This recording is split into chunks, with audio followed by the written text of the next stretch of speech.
Welcome to the Historical Romance Sampler Podcast. I'm your host, Katherine Grant, and each week I introduce you to another amazing historical romance author. My guest reads a little sample of their work, and then we move into a free-ranging interview. If you like these episodes, don't forget to subscribe to the Historical Romance Sampler wherever you listen to podcasts, and follow us on Instagram, TikTok, and YouTube. Now, let's get into this week's episode. I'm super excited to be joined today by Jenna Bigelow. Jenna is a historical romance author based in Wilmington, Delaware. She has 11 years of Latin classes under her belt, as well as a minor in classical culture and society. When not writing, she enjoys sewing, especially recreating historical fashions of the 18th and 19th centuries. And of course, she thinks about the Roman Empire every day. Jenna, thank you so much for coming on. Thank you so much for having me, Katherine. I'm excited to be here. Yeah, so you're reading from your debut historical romance, which happens to be set in ancient Rome. Yes, and though I referenced the Roman Empire meme in my bio, this is actually set during the tail end of the Roman Republic, so around the 60s BC, if anyone listening has any context with sort of that era, just for clarity. I don't, but so Republic versus Empire, I can understand those are different things. Yes, definitely. So we've got somewhat of an elected government versus, an emperor on the throne. All right. All right, so the book is called The Tribune Temptation. What do we need to know about it? So obviously it's set in ancient Rome. It is a marriage of convenience romance between an underdog politician and a woman from a very high-ranking family who is looking to sort of enter into a marriage of convenience because she's been unable to have children in her previous marriage, which is not, unfortunately, a good thing in ancient Rome. So they embark on this very transactional marriage, which of course turns less transactional as time goes on. Cool. Well, take it away whenever you're ready. Yes, so the excerpt that I'm going to be reading is from relatively early on in the book. It's when they are negotiating their sort of the terms of their marriage of convenience. So Crispina, the female protagonist, has said that in order to agree, she wants a tour of his house and to meet his mother. So that's in progress when we pick up in this scene. Okay. Crispina glanced around the room. It was neat and tidy, with few personal effects visible. Her gaze landed on the big bed and her cheeks heated. That was the bed she'd share with her husband, if she agreed to this. But there was no reason for blushing. Alice already knew she couldn't conceive, so they could have no reason for any sort of activities that would make her blush. A moment later, the cause of her blushes poked his head around the half-open door. Crispina tensed, feeling as if she'd been caught somewhere she shouldn't be. He nodded to her and kissed his mother on the cheek. I see a tour is in progress. Are you finding the house to your satisfaction? It's smaller than what I'm used to, but I imagine the reduced size makes the household easier to manage. The comment came out sounding more cutting than she intended. She winced, glancing at Gaia to see if she'd offended. Crispina has already suggested many improvements, Gaia said smoothly. Our house shall be the most fashionable on the block by the time she's done. Then she moved toward the door. Let me ask the kitchen to prepare some refreshments for us. She disappeared, leaving Crispina and Ilias alone. Alone in a bedroom with a man she barely knew. Her mother would choke if she ever found out about this. The thought made her feel strangely brave. Your mother is quite lovely, she admitted. Ilias smiled with only a trace of smugness. So, now that you've been assured that my mother is not a bloodthirsty harpy, may I speak to your father? Crispina allowed her gaze to wander over him. Was she ready for this man to become her husband? Even marriage to an unpleasant husband could not be worse than her life now, trapped in limbo between being a maiden and a wife, an empty, lonely future stretching before her. She drew in a steadying breath. I have a few conditions. As do I. She doubted his conditions would be the same as hers. You go first. As we have discussed, you will have complete freedom to go where you wish, see whom you wish, do what you wish. I will make no demands on your time except for accompanying me to the occasional dinner party. No more than once a week, Crispina stipulated. The corners of his mouth lifted. He liked this bargaining, she realized. Thrice a week during the height of my campaign, which shall be defined as the 3-week period between when the magistrate officially announces the election and the day the voting takes place. Ilias nodded. Agreed. And there is a customary banquet thrown by election winners the day after the election. Crispina dipped her head. Yes. So, as I was saying, complete freedom, with the exception that I require fidelity. I cannot be made a cuckold. A reasonable request. She acceded with another nod. And it will go both ways, I trust? His eyes skimmed over her in a way that made her wish she'd worn a few more layers of clothing. She could feel the thin linen of her dress clinging to her curves, and heat bloomed in the wake of his gaze. His voice dropped lower. I could be satisfied with that. The heat moved to her face. She realized she had miscalculated with her question. She had only intended to show him that she wouldn't be held to a double standard of fidelity, but now she'd given him reason to believe they would fully enjoy the marital bed, which Crispina had no intention of doing. She hurried to clarify. My condition is that there will be no need for any sort of carnal activities. She glanced toward the bed meaningfully. He followed her gaze, brow furrowing. No need. But you just said we were to be faithful to each other. She shrugged. You know I cannot bear children, so what's the point? He raised an eyebrow. I can think of several. His voice took on a huskiness that made her stomach flutter, but she stood firm. That is my condition. She was no innocent maiden. She knew the marriage bed held only obligation, discomfort, and disappointment. This marriage would be on her own terms as much as possible. You realize you're condemning us both to celibacy, he said, if we are to be faithful to each other and yet also never lie with each other? If matters of the flesh are so important to you, we can end this negotiation and never see each other again. She took a step toward the door, but he was blocking it, so she only succeeded in putting herself within an arm's length of him. He crossed his arms, jaw tensing as he considered. Is this because you think you're too good to share your body with a freedman? Because if you think so poorly of me, I will find another bride. I know what I lack, but I won't marry someone who thinks I'm scum. No. The immediate denial came without thought. That's not what I think. It pained her that he could entertain that idea for even a moment. What slights and insults he must have endured. It's because I've been married before. I know as much as I ever want to at the marriage bed. He met her gaze for a long moment. The defensiveness that had flared in his eyes receded, replaced with something softer. Very well. I accept your condition on the premise that we leave room to renegotiate. Under what circumstances? Perhaps he should have been a lawyer instead of a politician. He bent down to her and put his mouth next to her ear. When I eventually seduce you. A hot flush spread from the place on her neck where she could feel his breath all the way down to her toes, mostly anger at his arrogance, with an undeniable undercurrent of something deeper. She grasped onto the anger, willed the other thing to wash away, and lifted her gaze to meet his. You're very lucky there's no pool of water beside you this time. A grin lit his face, and he pulled away, putting a respectable distance between them once more. Now that that's settled, let's discuss the term of our arrangement. We must stay married at least until the election is over. Even if we make each other miserable, I can't have the scandal of a divorce when I'm trying to campaign. Reasonable enough. The election was less than a year away. How miserable could they make each other in that amount of time? I agree. And if I win, we should remain married for at least a few months after. It would draw too much attention to divorce right after winning. I propose that the maximum duration of our marriage be 6 months into my term as Tribune. That seemed fair to her, so she nodded. There seemed to be only one thing left. You may speak to my father at your convenience. He's usually at home in the mornings on days when the Senate is not in session. His face remained neutral, but she detected a light of triumph in his eyes. I'll call on him on the earliest opportunity. Now, some refreshment? He stood back from the door and held it open for her. She swept past him and left the bedroom. She knew she should have been nervous upon entering into an agreement like this, but instead, a sense of calm certainty filled her. Finally, she had a future to look forward to that didn't spell endless days sitting at home, trapped in her parents' house. She could return to what truly mattered, her lessons on the Aventine. And when her marriage to Ilias inevitably ended, she'd walk away with a property all her own. Freedom was finally within her reach.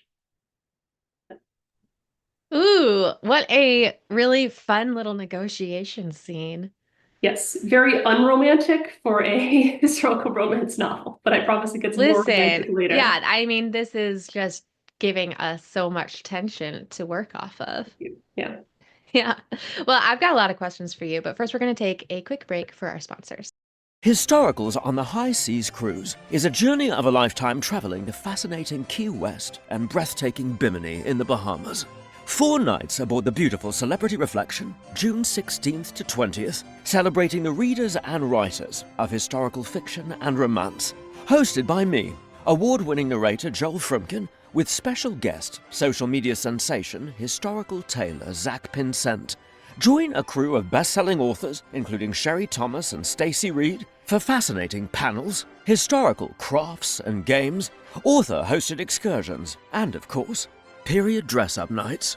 An intimate, boutique BookCon experience with the rich resort relaxation offered by Celebrity Cruises, with world-class entertainment and food, delightful destinations, and an intimate, immersive celebration of the books we love.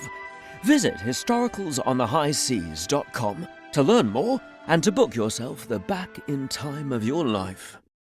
Do you love to find historical romance book deals? Or are you an author who would like to boost a new release or discount to readers who love historical romance? Historical Romance Book Deals was made for you. Historical Romance Book Deals is a daily newsletter that showcases free books, discounts, and new releases. It's great for readers to find new books and for authors to spread the word about their books. Authors, while HRBD grows their list, you can submit your books for free. Simply visit historicalromancebookdeals.com and use the coupon code HRBDFree. Hey, audiobook listeners! Have you checked out the official Historical Romance Sampler Season 1 playlist on Libro.fm? On the playlist, you'll find historical romances you heard here first that are available to listen to on Libro.fm. Plus, if you're not yet a Libro.fm subscriber, use code HISTORICAL to get extra credits in your first month. Head on over to the Historical Romance Sampler Linktree to learn more.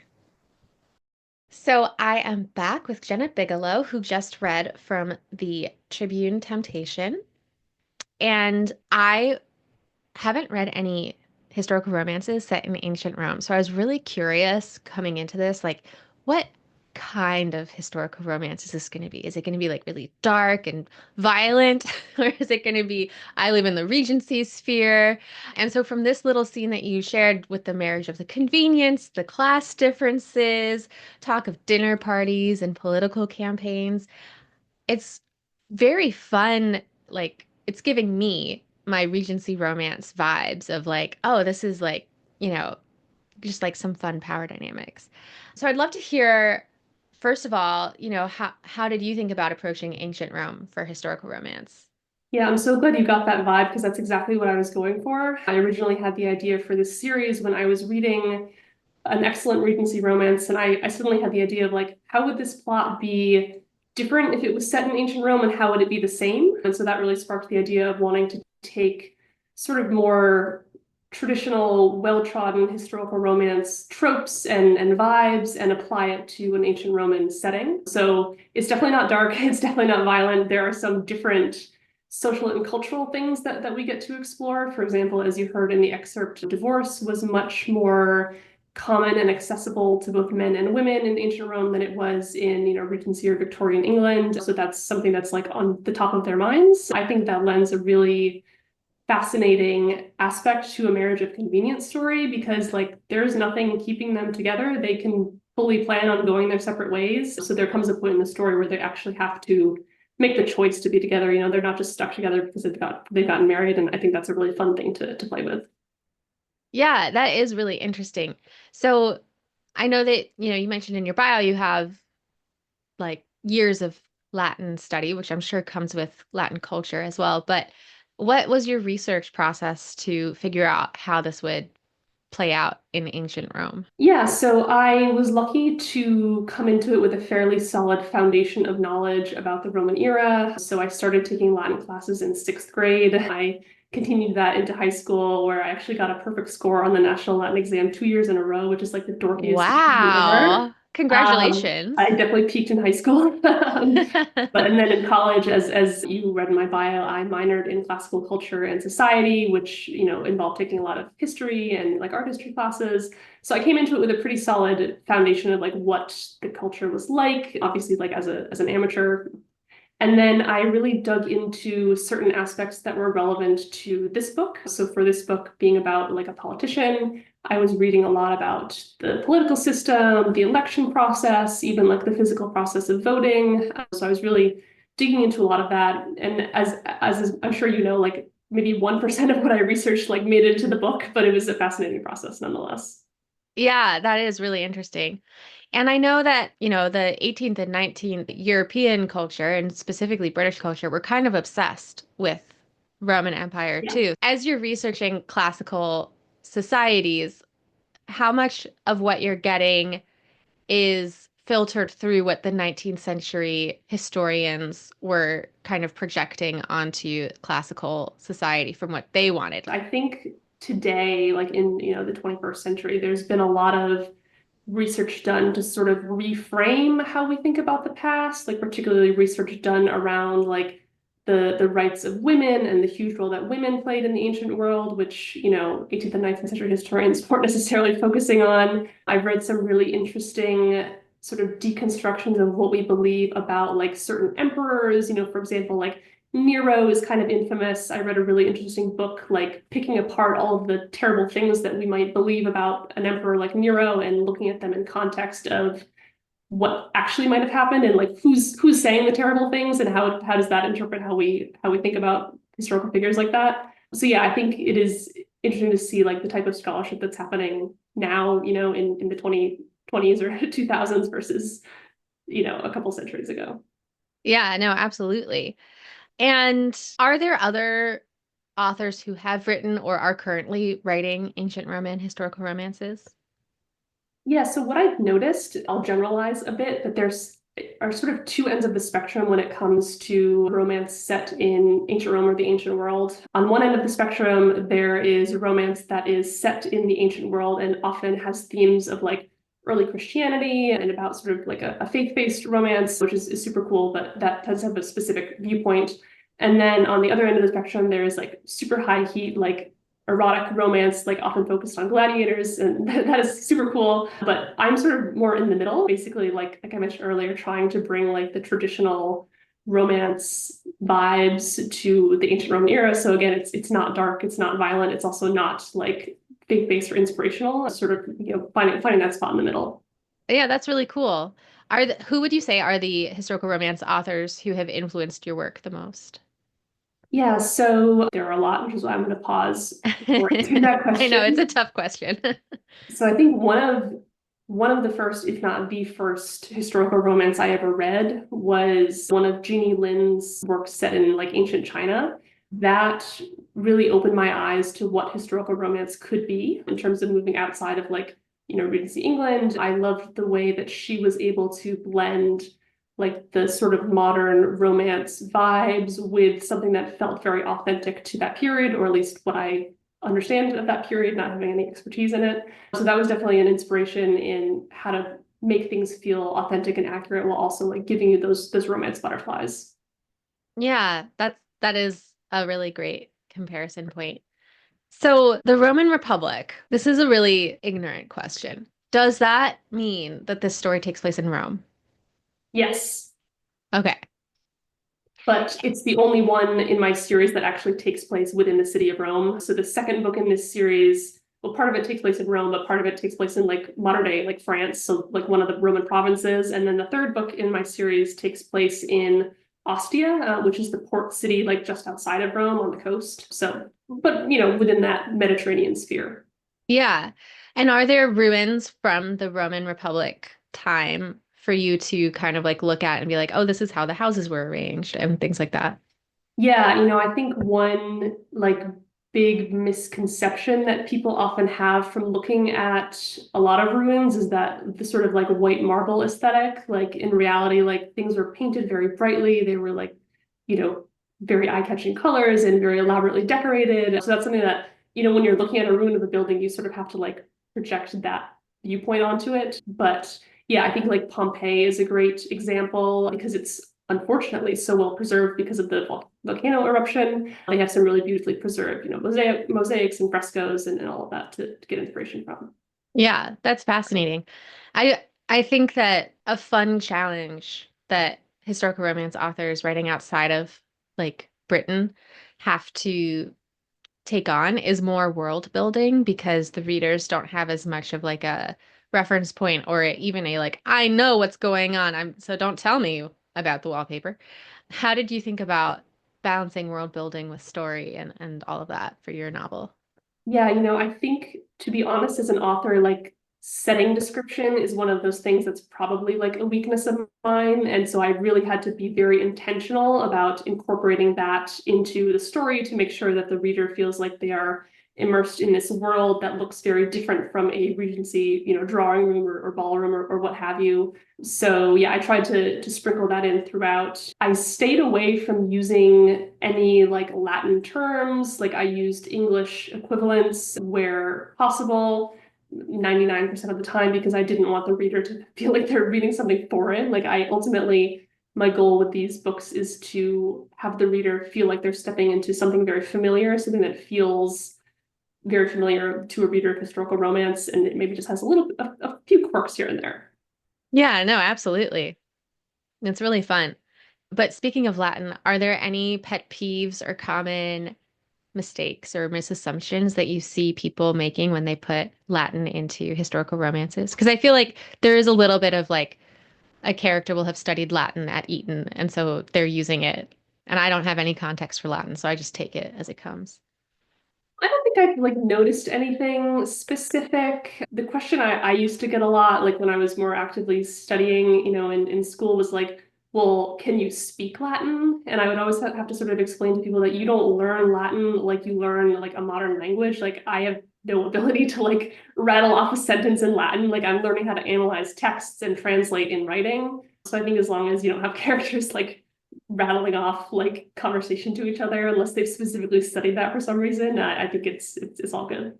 Yeah. And did you get to read any new texts for this in Latin just for fun? I did go back to the poet Catullus, who is a staple of like the high school Latin curriculum. He wrote a lot of love poetry. He's actually a prominent side character in the novel. So I went back to his poems and sort of read back through them just to like pull out a couple of references here and there to sprinkle in, because he does feature in the novel. So Yeah. Oh, that's really fun. yeah. Well, and then we've spent a lot of time talking about the setting, but beyond setting, what would you say draws you into writing a story? Are you more of a dialogue person, a trope person, a character person? I think really what draws me in is like the romantic and like honestly the sexual dynamic between two characters. Like that's the initial spark for me. And once I sort of have that conceived in my mind, I sort of build the story around it. So like honestly, I love writing sex scenes. So there's, a decent number of those in the story. It's I wouldn't say it's high heat, it's like medium to high heat, but that aspect of romance is one of my favorite. And that's really what sort of creates the rest of the story for me. Oh, that's so interesting. That's very fun. I think let's play Love It or Leave It. Oh, All right. Do you love it or leave it? Protagonists meet in the first 10% of the story. love it. I think, the sooner we jump into the plot, the better. So bring it on. Love it or leave it? Dual point of view narration.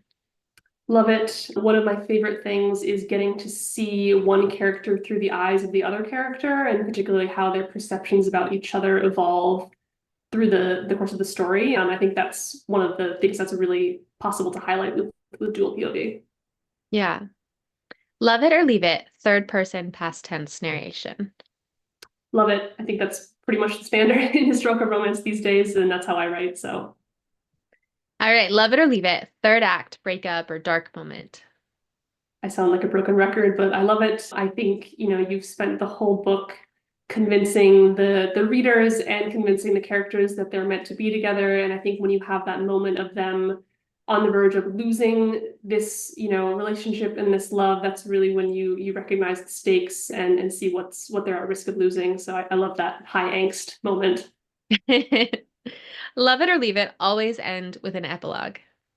Leave it. I don't think every story requires an epilogue, and not all of mine do, but I like them. But I'm not beholden to them. All right. Love it or leave it? Always share research in your author's note. I would say leave it. As an author, I love doing research, but to be completely honest with you, as a reader, like I tend to skip author's notes. I feel super bad saying that because I know authors put a lot of time and energy into writing those, but I'd rather get the research through the story, and I'm less interested in like an author's note personally. Yeah. All right. And then are there any other romance rules that I didn't ask about that you break?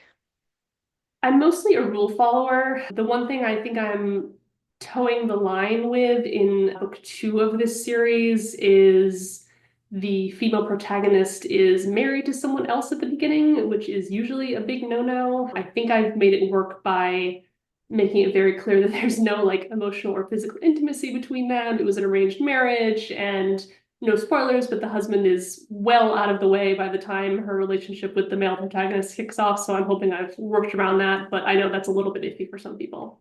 Ooh, fun. Well, I love it when a rule is broken. So, so the Tribune Temptation is out very soon. And so go get it on Kindle Unlimited. And then there's a whole series, as you've been talking about. So start now so that we can all stay up to date as the books come out.